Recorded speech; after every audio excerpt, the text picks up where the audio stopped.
ಎಲ್ರಿಗೂ ನಮಸ್ಕಾರ. ಸ್ಮಯ ಕಲಿಕೆ ಚಾನಲ್ಗೆ ಸ್ವಾಗತ ಸುಸ್ವಾಗತ. ಮನೆಯಲ್ಲಿ 2 ಹೊತ್ತು ದೀಪನ ಹಚ್ಚಬೇಕು.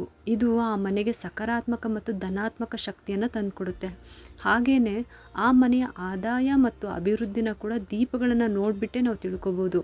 ಹಾಗಾಗಿ ಪ್ರತಿದಿನ ದೇವ್ರ ಮುಂದೆ ದೀಪಗಳನ್ನು ಹಚ್ತಾನೆ ಇರ್ತೀವಿ. ಆದರೂ ಯಾಕೋ ಗೊತ್ತಿಲ್ಲ, ಮನೆಯಲ್ಲಿ ಕಷ್ಟ ಮಾತ್ರ ಕಮ್ಮಿ ಆಗ್ತಿಲ್ಲ ಅಂತ ಕೆಲವರಿಗೆ ಪ್ರಶ್ನೆ ಇದೆ. ಹಾಗೆ ಮನೆಯಲ್ಲಿ ಬೆಳ್ಳಿ ದೀಪ ಹಚ್ಚಬೇಕಾ ಇಲ್ಲ ಹಿತ್ತಾಳೆ ದೀಪ ಹಚ್ಚಬೇಕಾ, ಯಾವುದು ತುಂಬ ಶ್ರೇಷ್ಠ? ಕೆಲವರಿಗೆ ಒಂದು ಭಾವನೆ ಇರುತ್ತೆ. ಕೆಲವರು ಅನುಕೂಲವನ್ನು ನೋಡಿದಾಗ, ಜೀವನದಲ್ಲಿ ಚೆನ್ನಾಗಿರೋನ್ನ ನೋಡಿದಾಗ ಅವರು ಬೆಳ್ಳಿ ದೀಪ ಹಚ್ತಾ ಇದ್ದಾರೇನೋ, ಅದಕ್ಕೆ ಇಷ್ಟು ಅನುಕೂಲವಾಗಿದ್ದಾರೇನೋ, ಚೆನ್ನಾಗಿದ್ದಾರೇನೋ ಅಂತ ಅನಿಸುತ್ತೆ. ನಾವು ಹಿತ್ತಾಳೆ ದೀಪನ ಹಚ್ತಾ ಇದ್ದೀವಿ, ಅದರಿಂದ ಇಷ್ಟು ಕಷ್ಟನ ಅನುಭವಿಸ್ತಾ ಇದ್ದೀವೇನೋ ಅಂತ ಭಾವನೆ ಇರುತ್ತೆ. ಹಾಗಾಗಿ ಮನೆಯಲ್ಲಿ ಯಾವ ದೀಪ ಶ್ರೇಷ್ಠ, ಬೆಳ್ಳಿ ದೀಪನ ಅಥವಾ ಹಿತ್ತಾಳೆ ದೀಪನ? ಇವತ್ತು ಸಂಪೂರ್ಣ ಮಾಹಿತಿನ ತಿಳಿಸ್ಕೊಡ್ತಾ ಇದ್ದೀನಿ. ಮನೆಯಲ್ಲಿ ಯಾವ ದೀಪ ಹಚ್ಚಬೇಕು, ಹಿತ್ತಾಳೆ ದೀಪನ ಅಥವಾ ಬೆಳ್ಳಿ ದೀಪ ಹಚ್ಚಬೇಕಾ, ಯಾವುದು ತುಂಬ ಶ್ರೇಷ್ಠ? ಅದು ಅಲ್ಲದೆ ದೀಪಗಳನ್ನು ಯಾವ ದಿಕ್ಕಿಗೆ ಮುಖ ಮಾಡಿ ಹಚ್ಚಬೇಕು, ಈ ರೀತಿ ಹಚ್ಚೋದ್ರಿಂದ ಏನು ಫಲ ಸಿಗುತ್ತೆ, ಅದಕ್ಕೆ ಸಂಪೂರ್ಣ ವಿವರವಾಗಿ ತಿಳಿಸ್ಕೊಡ್ತಾ ಇದ್ದೀನಿ. ಮನೆಯಲ್ಲಿ ನಾನಾ ರೀತಿ ಸಮಸ್ಯೆಗಳಿಗೆ ದೀಪಗಳೇ ಕಾರಣ ಆಗುತ್ತೆ. ಮದುವೆ ನಿಧಾನ ಆಗ್ತಾ ಇದೆ, ಆರೋಗ್ಯ ಸಮಸ್ಯೆ, ಹಣಕಾಸಿನ ಸಮಸ್ಯೆ, ಮಕ್ಕಳು ಸರಿಯಾಗಿ ಓದ್ತಾ ಇಲ್ಲ, ಗಂಡ ಹೆಂಡತಿನಲ್ಲಿ ಹೊಂದಾಣಿಕೆನೇ ಇಲ್ಲ, ಇದೆಲ್ಲದಕ್ಕೂ ಕೂಡ ದೀಪಗಳು ಕಾರಣ ಆಗುತ್ತೆ. ಹಾಗಾಗಿ ಯಾವ ರೀತಿ ದೀಪಗಳನ್ನು ಹಚ್ಚಬೇಕು, ಎಣ್ಣೆ ಹಾಕಬೇಕಾ ಇಲ್ಲ ತುಪ್ಪ ಹಾಕಬೇಕಾ, ಇದರಲ್ಲಿ ಯಾವುದು ಶ್ರೇಷ್ಠ? ಎಣ್ಣೆ ಹಾಕೋದಾದರೆ ಯಾವ ರೀತಿ ಎಣ್ಣೆಗಳನ್ನು ಹಾಕಿ ದೀಪ ಹಚ್ಚಬೇಕು, ಯಾವ ಎಣ್ಣೆ ಹಾಕೋದ್ರಿಂದ ಯಾವ ರೀತಿ ಫಲಗಳು ಸಿಗುತ್ತೆ, ಸಂಪೂರ್ಣ ಮಾಹಿತಿನ ತಿಳಿಸ್ಕೊಟ್ಟಿದ್ದೀನಿ. ಈ ವಿಡಿಯೋ ಅಂತೂ ತುಂಬ ನಿಮಗೆಲ್ಲರಿಗೂ ಉಪಯೋಗ ಆಗುತ್ತೆ ಅಂತ ನಾನು ಅನ್ಕೊತಾ ಇದ್ದೀನಿ.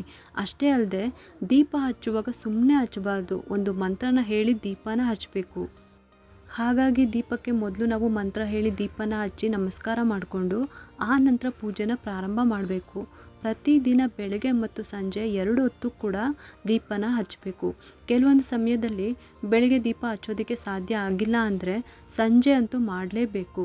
ಬೆಳಗ್ಗೆ ಇಡೀ ಪ್ರಪಂಚಕ್ಕೆ ಸೂರ್ಯ ಬೆಳಕು ಕೊಡ್ತಾನೆ ಇರ್ತಾರೆ, ಆದರೆ ಸೂರ್ಯ ಮುಳುಗಿದ ನಂತರ ಈ ದೀಪಗಳೇ ಮನೆಯನ್ನು ಬೆಳಗೋದು.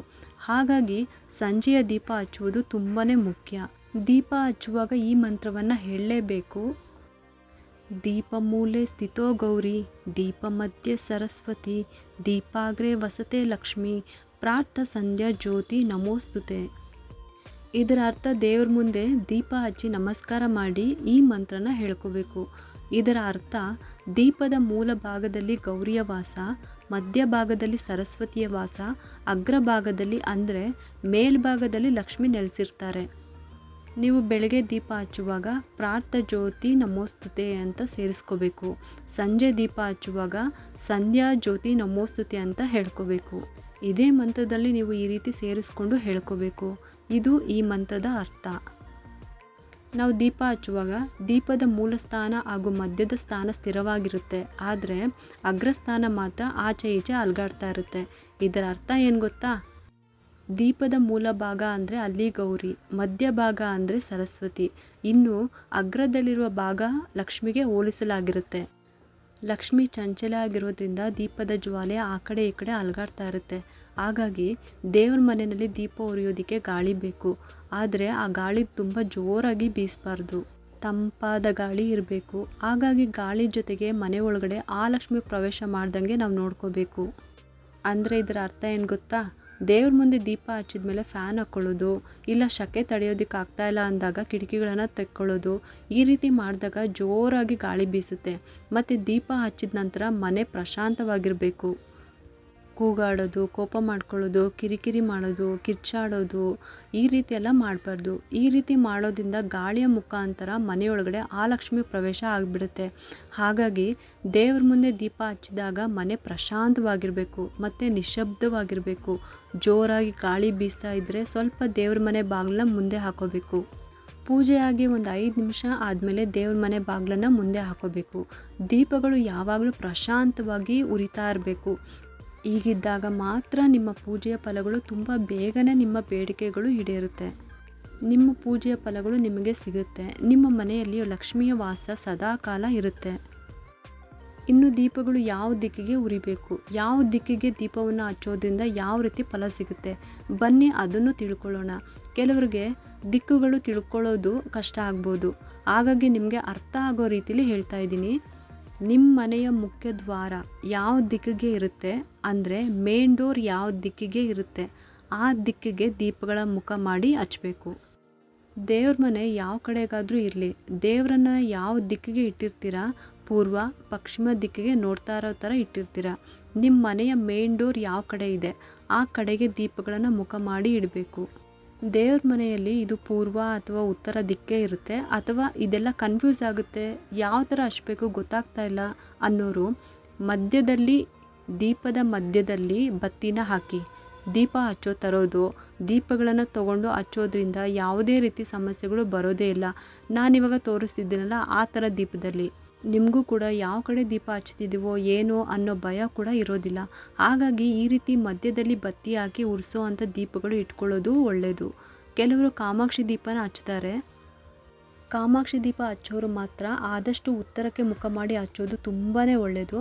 ಅಕಸ್ಮಾತ್ ನೀವು ದೇವರನ್ನು ಪೂರ್ವಾಭಿಮುಖವಾಗಿ ಇಟ್ಟಿರ್ತೀರ, ಕಾಮಾಕ್ಷಿ ದೀಪನ ಮಾತ್ರ ಈ ಕಡೆ ತಿರುಗಿಸಿ ಇಡ್ಬೋದಾ ಅಂದರೆ ಖಂಡಿತವಾಗ್ಲೂ ಇಡ್ಬೋದು, ತುಂಬಾ ಒಳ್ಳೆಯದು. ಈಗ ನಿಮಗೆ ಯಾವ ದಿಕ್ಕಿಗೆ ದೀಪ ಹಚ್ಚೋದ್ರಿಂದ ಯಾವ್ಯಾವ ಫಲ ಸಿಗುತ್ತೆ ಅದನ್ನು ಕೂಡ ತಿಳಿಸ್ಕೊಡ್ತೀನಿ ಬನ್ನಿ. ಪಶ್ಚಿಮ ದಿಕ್ಕಿಗೆ ದೀಪಗಳನ್ನು ಮುಖ ಮಾಡಿ ಹಚ್ಚೋದ್ರಿಂದ ಅಂತಹ ಮನೆಗಳಲ್ಲಿ ಜಗಳ ಹೆಚ್ಚಾಗಿರುತ್ತೆ, ನೆಮ್ಮದಿ ಕಡಿಮೆ ಇರುತ್ತೆ, ಮನೆ ಯಜಮಾನರು ಅಭಿವೃದ್ಧಿ ಕೂಡ ಕುಂಠಿತವಾಗಿರುತ್ತೆ, ಇನ್ನು ಸೋಮಾರಿತನ ಕೂಡ ಹೆಚ್ಚಾಗುತ್ತೆ. ಪಶ್ಚಿಮ ಮುಳುಗುವ ದಿಕ್ಕಾದ್ರಿಂದ ಕತ್ತಲೆ ಜಾಸ್ತಿ ಇರುತ್ತೆ. ಪಶ್ಚಿಮ ದಿಕ್ಕಿಗೆ ಮುಖ ಮಾಡಿ ದೀಪಗಳನ್ನು ಹಚ್ಚಬಾರ್ದು. ಇನ್ನು ದಕ್ಷಿಣ ದಿಕ್ಕಿಗೆ ಮುಖ ಮಾಡಿ ಹಚ್ಚೋದ್ರಿಂದ ಆದಾಯ ಕಡಿಮೆ, ಖರ್ಚು ಜಾಸ್ತಿ ಆಗುತ್ತೆ, ಹಾಗೆ ಅನಾವಶ್ಯಕ ಖರ್ಚು ಹೆಚ್ಚಾಗುತ್ತೆ. ಅನಾರೋಗ್ಯ ಸಮಸ್ಯೆಗಳು ಕೂಡ ಜಾಸ್ತಿ ಆಗುತ್ತೆ. ದಕ್ಷಿಣ ದಿಕ್ಕು ಯಮನ ದಿಕ್ಕು, ಹಾಗಾಗಿ ಈ ದಿಕ್ಕಿಗೆ ಹಚ್ಚಬಾರ್ದು. ಇನ್ನು ಉತ್ತರ ದಿಕ್ಕಿಗೆ ಹಚ್ಚೋದ್ರಿಂದ ಅಂತಹ ಮನೆಗಳ ಮೇಲೆ ಲಕ್ಷ್ಮೀ ಕಟಾಕ್ಷ ಸದಾ ಕಾಲ ಇರುತ್ತೆ. ಎಂಥದ್ದೇ ವಾಸ್ತುದೋಷಗಳಾದರೂ ಕೂಡ ನಿವಾರಣೆ ಆಗಿಬಿಡುತ್ತೆ. ಆ ಮನೆ ನೆಮ್ಮದಿಯಿಂದ ಕೂಡಿರುತ್ತೆ. ಲಕ್ಷ್ಮಿ ಆ ಮನೆಗೆ ಒಳ್ಳೆ ರೀತಿಯಲ್ಲಿ ಅಭಿವೃದ್ಧಿನ ಕೊಡ್ತಾ ಇರ್ತಾರೆ. ಶುಭ ಕಾರ್ಯಗಳು ಕೂಡ ತುಂಬ ಬೇಗನೆ ನಡೀತಾ ಹೋಗುತ್ತೆ. ಈ ದಿಕ್ಕಿಗೆ ದೀಪವನ್ನು ಹಚ್ಚೋದ್ರಿಂದ, ಉತ್ತರಾಭಿಮುಖವಾಗಿ ದೀಪವನ್ನು ಹಚ್ಚೋದ್ರಿಂದ ತುಂಬಾ ಒಳ್ಳೆಯದು. ಇನ್ನು ಪೂರ್ವಾಭಿಮುಖವಾಗಿ ದೀಪನ ಹಚ್ಚೋದ್ರಿಂದ ಅಂತಹ ಮನೆಗಳಲ್ಲಿ ಸುಖ, ಶಾಂತಿ, ನೆಮ್ಮದಿಯಿಂದ ಇರುತ್ತೆ. ಹಾಗೆ ಮಾಟ ಮಂತ್ರ, ಕೆಟ್ಟ ದೃಷ್ಟಿಗಳು ನಿವಾರಣೆ ಆಗಿಬಿಡುತ್ತೆ, ವಾಸ್ತುದೋಷಗಳು ನಿವಾರಣೆ ಆಗುತ್ತೆ, ಮಕ್ಕಳ ಅಭಿವೃದ್ಧಿ ಚೆನ್ನಾಗಿ ಆಗಿಬಿಡುತ್ತೆ, ಮೇಲಿಂದ ಮೇಲೆ ಒಳ್ಳೆ ಶುಭ ಕಾರ್ಯಗಳು ನಡೀತಾ ಇರುತ್ತೆ, ಯಾವುದೇ ಕಾರ್ಯಗಳಿಗೆ ಕೈ ಹಾಕಿದ್ರೂ ಸುಸೂತ್ರವಾಗಿ ಆಗ್ತಾ ಇರುತ್ತೆ. ಹಾಗಾಗಿ ಪೂರ್ವ ದಿಕ್ಕಿನಲ್ಲಿ ದೀಪ ಹಚ್ಚೋದ್ರಿಂದ ಒಳ್ಳೆಯದು. ಅಂದರೆ ಪೂರ್ವ ದಿಕ್ಕಿಗೆ ಮುಖ ಮಾಡಿ ದೀಪನ ಹಚ್ಚೋದು ಕೂಡ ತುಂಬಾ ಒಳ್ಳೆಯದು. ಈಗ ನಿಮಗೆ ಪೂರ್ವ ಮತ್ತು ಉತ್ತರ ದಿಕ್ಕಿನಲ್ಲಿ ದೀಪ ಹಚ್ಚೋದ್ರಿಂದ ಯಾವೆಲ್ಲ ಪ್ರಯೋಜನಗಳಿದೆ, ಯಾವ ರೀತಿ ಫಲಗಳಿದೆ ಅಂತ ತಿಳ್ಕೊಂಡ್ರಿ ಅಲ್ವಾ? ಇನ್ನು ಪ್ರತಿದಿನ ನಾವು ಹಿತ್ತಾಳೆ ದೀಪ ಅಥವಾ ಬೆಳ್ಳಿ ದೀಪ, ಯಾವ ದೀಪ ಹಚ್ಚಬೇಕು, ಯಾವುದು ಶ್ರೇಷ್ಠ ಅದನ್ನು ಕೂಡ ತಿಳ್ಕೊಳ್ಳೋಣ ಬನ್ನಿ. ಪ್ರತಿದಿನ ದೇವರಿಗೆ ಹಿತ್ತಾಳೆ ದೀಪವನ್ನು ಹಚ್ಚೋದ್ರಿಂದ ಆ ಮನೆಯಲ್ಲಿ ಈ ರೀತಿಯ ಫಲಗಳು ಸಿಗ್ತಾ ಹೋಗುತ್ತೆ.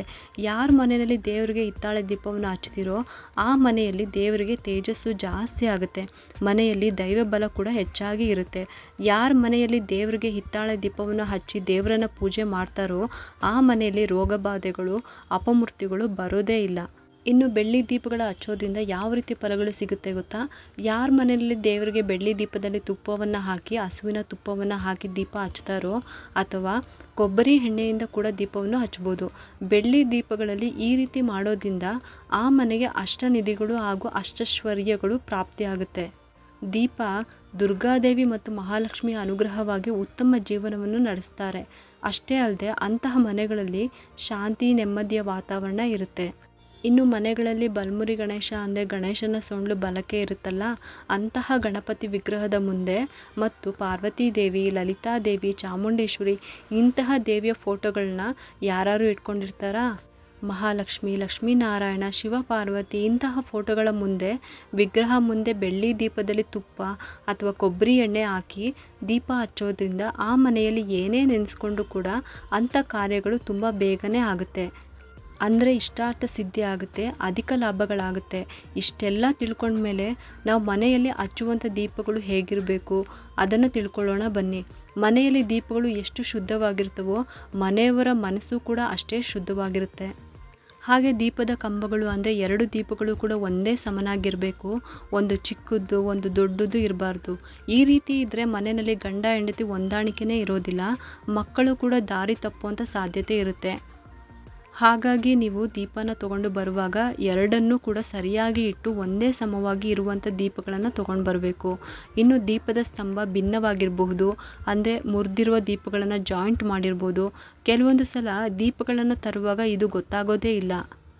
ಆ ನಂತರ ದೀಪಗಳನ್ನು ತೊಳಿತಾ ಪಾಲಿಶ್ ಎಲ್ಲ ಹೋದ ನಂತರ ಗೊತ್ತಾಗುತ್ತೆ ಎಲ್ಲೆಲ್ಲಿ ಜಾಯಿಂಟ್ ಮಾಡಿದ್ದಾರೆ ಅಂತ. ಅದಕ್ಕಾಗಿ ಇಂಥದ್ದನ್ನು ಸರಿಯಾಗಿ ಪರೀಕ್ಷೆ ಮಾಡಿ ತೊಗೊಂಡು ಬರಬೇಕು. ಈ ರೀತಿಯಾಗಿ ದೀಪಗಳು ಒಡೆದೋಗಿದ್ದು ಅದನ್ನು ಜಾಯಿಂಟ್ ಮಾಡಿರೋದು, ಬೆಸುಗೆ ಹಾಕಿರೋದು ಅಂಥ ದೀಪಗಳನ್ನು ಗೊತ್ತಿಲ್ಲದೆ ನೀವು ತಂದು ಹಚ್ತಾ ಇದ್ದರೆ ಮನೆಯಲ್ಲಿ ಯಾವುದೇ ರೀತಿಯಾದಂಥ ಕೆಲಸ ಕಾರ್ಯಗಳು ಆಗೋದಿಲ್ಲ.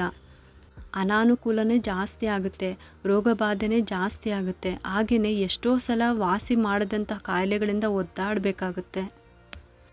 ದೀಪಗಳನ್ನು ಬೆಂಕಿ ಪುಟ್ನದಲ್ಲಿ ಹಚ್ಚಬಾರ್ದು. ಮೊದಲು ಒಂದು ಅಗರಬತ್ತಿನಲ್ಲಿ ಬೆಂಕಿ ಕಡ್ಡಿಯಿಂದ ಹಚ್ಕೊಂಡ್ಬಿಟ್ಟು ಅದೇ ಕಡ್ಡಿಯಿಂದ ದೀಪಗಳನ್ನು ಹಚ್ಕೋಬೇಕು.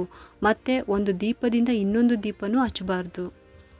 ಇದರಿಂದ ಅನಾರೋಗ್ಯ ಸಮಸ್ಯೆ ಹೆಚ್ಚಾಗುತ್ತೆ. ದೀಪವನ್ನು ಹಾಗೆ ನೆಲದ ಮೇಲೆ ಇಡಬಾರ್ದು, ಅದು ಕೂಡ ಮಹಾ ಅಪರಾಧನೇ. ಹಾಗಾಗಿ ಒಂದು ದೀಪದ ಕೆಳಗೆ ಪೀಠ ಅಥವಾ ಒಂದು ಪ್ಲೇಟನ್ನು ಇಡಬೇಕು, ಅಥವಾ ಒಂದು ಸ್ವಲ್ಪ ಅಕ್ಷತೆನ ಹಾಕಿ ಅದ್ರ ಮೇಲೆ ಕೂಡ ಇಡ್ಬೋದು. ಇನ್ನು ಮೇಣದ ಬತ್ತಿಯಿಂದ ದೀಪಗಳನ್ನು ಹಚ್ಚಬಾರ್ದು. ಮೊದಲು ದೇವರ ಕೋಣೆಯಲ್ಲಿ ದೀಪನ ಹಚ್ಚಿದ ನಂತರ ಮನೆಯ ಬೇರೆ ಬೇರೆ ಕಡೆಗಳಲ್ಲಿ ನೀವು ದೀಪ ಹಚ್ಬೋದು. ಪೂರ್ವ ಮತ್ತು ಉತ್ತರಕ್ಕೆ ಮುಖ ಮಾಡಿ ದೀಪವನ್ನು ಹಚ್ಚೋದು ತುಂಬಾ ಶ್ರೇಷ್ಠ, ಸರ್ವಶ್ರೇಷ್ಠ ಅಂತಲೇ ಹೇಳ್ಬೋದು. ದೀಪಗಳಿಗೆ ಯಾವಾಗಲೂ 2 ಬತ್ತಿನೇ ಹಾಕಬೇಕು. ಹೂ ಬತ್ತಿನ ಹಚ್ಚೋದಾದರೂ ಅಥವಾ ತುಪ್ಪದ ಬತ್ತಿ ಹಚ್ಚೋದಾದರೂ 2 ಬತ್ತಿನ ಇಟ್ಟೇ ಹಚ್ಚಬೇಕು. ದೀಪಗಳ ಬಗ್ಗೆ ಎಷ್ಟೊಂದು ಮಾಹಿತಿ ತಿಳ್ಕೊಂಡ್ರಿ ಅಲ್ವಾ? ಈಗ ನಿಮಗೆ ನಿಮ್ಮ ಮನೆಯ ಸಮಸ್ಯೆಗೆ ಏನೆಲ್ಲ ಕಾರಣಗಳು ಇರ್ಬೋದು. ದೀಪನೂ ಒಂದು ಕಾರಣ ಆಗುತ್ತೆ. ಗೊತ್ತಿಲ್ಲದೆ ತಪ್ಪು ಮಾಡಿದ್ರೂ ಕೂಡ ಇಂಥ ಸಮಸ್ಯೆಗಳನ್ನು ಅನುಭವಿಸಲೇಬೇಕಾಗುತ್ತೆ. ಹಾಗಾಗಿ ಮೊದಲು ನಿಮ್ಮ ಮನೆ ದೀಪಗಳನ್ನು ಪರೀಕ್ಷೆ ಮಾಡ್ಕೊಳ್ಳಿ. ಹಿತ್ತಾಳೆ ಅಥವಾ ಬೆಳ್ಳಿ ದೀಪ ಎರಡೂ ಕೂಡ ತುಂಬಾ ಶ್ರೇಷ್ಠ. ಕೊಬ್ಬರಿ ಎಣ್ಣೆ, ತುಪ್ಪ ಇದು ಕೂಡ ದೀಪ ಹಚ್ಚೋದಕ್ಕೆ ತುಂಬಾ ಶ್ರೇಷ್ಠ. ಹಾಗಂತ ನಾವು ಪ್ರತಿದಿನ ನಾವು ಕೊಬ್ಬರಿ ಎಣ್ಣೆ ತುಪ್ಪನ ತರೋದಕ್ಕೆ ಆಗೋದಿಲ್ಲ ಅಲ್ವಾ? ಅದು ತುಂಬ ಬೆಲೆ ಕೂಡ ಜಾಸ್ತಿ ಆಗಿದೆ. ಹಾಗಾಗಿ ವಿಶೇಷ ದಿನಗಳಲ್ಲಿ, ಹಬ್ಬ ಹರಿದಿನಗಳಲ್ಲಿ, ಶುಕ್ರವಾರ, ಮಂಗಳವಾರ ನೀವು ಯಾವುದಾದರೂ ವ್ರತ ಮಾಡ್ತಾ ಇರುವಂಥ ಸಂದರ್ಭದಲ್ಲಾದರೂ ಕೊಬ್ಬರಿ ಎಣ್ಣೆ ಮತ್ತು ತುಪ್ಪಗಳಿಂದ ದೀಪಗಳನ್ನು ಹಚ್ಚಿ. ಮನೆಯಲ್ಲಿರುವಂಥ ದೀಪಗಳು ತುಂಬ ಹಳೆಯದಾಗಿದೆ, ತುಂಬ ಸವದಿದ್ದರೆ ಅಥವಾ ನಾವು ದೀಪಗಳನ್ನು ತೊಳೆಯುವಂಥ ಸಂದರ್ಭದಲ್ಲಿ ಅದು ತಗ್ಗಿ ಹೋಗಿದ್ರೆ ಅಥವಾ ಬೆಂಡಾಗಿದ್ದರೆ ದಯವಿಟ್ಟು ಅಂತಹ ದೀಪಗಳನ್ನು ಹಚ್ಚೋದಕ್ಕೆ ಹೋಗಬೇಡಿ. ಮೊದಲು ಅಂತಹ ದೀಪಗಳನ್ನು ಬದಲಾಯಿಸಿ ಪ್ರತಿದಿನ ಹಿತ್ತಾಳೆ ದೀಪವನ್ನೇ ಹಚ್ಬೋದು. ಅದು ಕೂಡ ತುಂಬಾ ಶ್ರೇಷ್ಠ. ಅದಕ್ಕಾಗಿ ಇವಾಗ ಧನುರ್ಮಾಸದ ವ್ರತಗಳಿರೋದ್ರಿಂದ ಹೊಸ ದೀಪಗಳನ್ನು ತಂದು ವ್ರತಗಳನ್ನು ಮಾಡಿ. 2 ದೀಪಗಳು ಒಂದೇ ಸಮನಾಗಿರಬೇಕು. ಹಾಗೆ ಯಾವುದೇ ಥರ ಬೆಸುಗೆ ಹಾಕಿರಬಾರ್ದು, ಅಂದರೆ ಜಾಯಿಂಟ್ ಮಾಡಿರಬಾರ್ದು. ಅದನ್ನು ನೋಡಿಬಿಟ್ಟು ನೀವು ಪರೀಕ್ಷೆ ಮಾಡಿ ತರಬೇಕು. ಇನ್ನು ಪ್ರತಿ ಶುಕ್ರವಾರ ಗಂಧದ ಎಣ್ಣೆ ಅಥವಾ ಮಲ್ಲಿಗೆ ಎಣ್ಣೆಯಿಂದ ದೀಪನ ಹಚ್ಚೋದು ತುಂಬಾ ಶ್ರೇಷ್ಠ. ನಾವು ವಾರಕ್ಕೆ ಒಂದಿನವಾದರೂ ಈ ರೀತಿ ಸುಗಂಧ ಭರಿತವಾದ ಎಣ್ಣೆಯಿಂದ ದೀಪನ ಹಚ್ಚೋದ್ರಿಂದ ಲಕ್ಷ್ಮೀ ದೇವಿ ಪ್ರಸನ್ನರಾಗ್ತಾರೆ. ಮನೆಯ ಅಭಿವೃದ್ಧಿಗೂ ಕೂಡ ಇದೆಲ್ಲ ಕಾರಣ ಆಗುತ್ತೆ. ನಾವು ಹಚ್ಚೋ ದೀಪ ನಮಗೆ ಏಳಿಗೆಗೆ ಹೇಗೆ ಕಾರಣ ಆಗುತ್ತೆ ಅನ್ನೋದನ್ನು ತಿಳ್ಕೊಂಡ್ರಿ ಅಲ್ವಾ ಇಷ್ಟೊತ್ತು? ನಿಮಗೆಲ್ಲರಿಗೂ ಈ ವಿಡಿಯೋ ಇಷ್ಟ ಆಗಿದೆ ಅಂತ ನಾನು ಭಾವಿಸ್ತಾ ಇದ್ದೀನಿ. ನಿಮಗೇನಾದರೂ ಈ ವಿಡಿಯೋ ಇಷ್ಟ ಆಗಿದೆ ಒಂದು ಲೈಕ್ ಮಾಡಿ, ಶೇರ್ ಮಾಡಿ ಮತ್ತು ಸಬ್ಸ್ಕ್ರೈಬ್ ಮಾಡಲು ಮರಿಬೇಡಿ. ನೀವು ಮಾಡೋ ಒಂದು ಸಬ್ಸ್ಕ್ರೈಬಿಂದ ನಮ್ಮಂತಹ ಸಣ್ಣ ಸಣ್ಣ ಚಾನಲ್ಸ್ಗೆ ಒಂದು ಸಪೋರ್ಟ್ ಮಾಡ್ದಂಗೆ ಆಗುತ್ತೆ. ಮತ್ತೆ ಸಿಗೋಣ ಮುಂದಿನ ಮಾಹಿತಿಯೊಂದಿಗೆ ಅಂತ ಹೇಳುತ್ತಾ ಈ ವಿಡಿಯೋನ ಮುಗಿಸ್ತಾ ಇದ್ದೀನಿ. ಸರ್ವೇ ಜನ ಸುಖಿನೋ ಭವಂತು.